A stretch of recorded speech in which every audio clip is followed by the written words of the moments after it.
ये कहानी है भयानक राक्षस अंधकासुर और महान राजा धैर्यसेन की। अंधकासुर एक ऐसा दैत्य था जो युवा और सुंदर महिलाओं को अगवा करके अपनी गुफा में ले जाता और उनका शोषण करता। जब उससे उनका मन भर जाता तो वह निर्दयता से उनका अंत कर देता। जिस भी राज्य में वह जाता वहां त्राही त्राही मच जाती। न कोई राजा न कोई शूरवीर योद्धा उसका कुछ बिगाड़ पाता।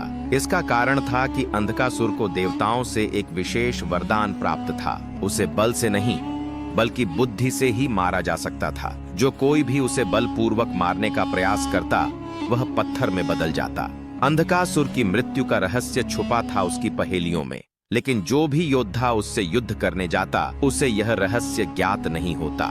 इसीलिए जब कोई भी उसके अत्याचार से पीड़ित होकर उससे टकराने जाता तो वरदान के प्रभाव से वह पत्थर बन जाता।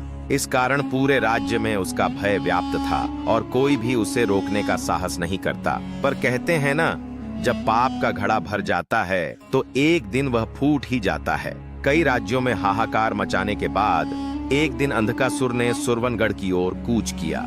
उस समय वहां राजा धैर्यसेन का शासन था। राजा धैर्यसेन न केवल बलशाली थे बल्कि वे अत्यंत बुद्धिमान भी थे। उन्हें हर प्रकार के युद्ध कौशल और नीति में निपुणता प्राप्त थी। इन्हीं दिनों में सुरवनगढ़ में एक धनवान व्यापारी बसता था। व्यापारी के दो पुत्र थे। बड़े बेटे का नाम सोमेश और छोटे का नाम नरेश। बड़े पुत्र का विवाह हो चुका था, लेकिन छोटे बेटे का विवाह होने से पहले ही व्यापारी का स्वर्गवास हो गया। पिता के जाने के बाद व्यापार और घर की सारी जिम्मेदारी दोनों भाइयों के कंधों पर आ गई। दोनों ने मिलकर व्यापार को संभालना शुरू किया और मेहनत से उसे आगे बढ़ाने लगे।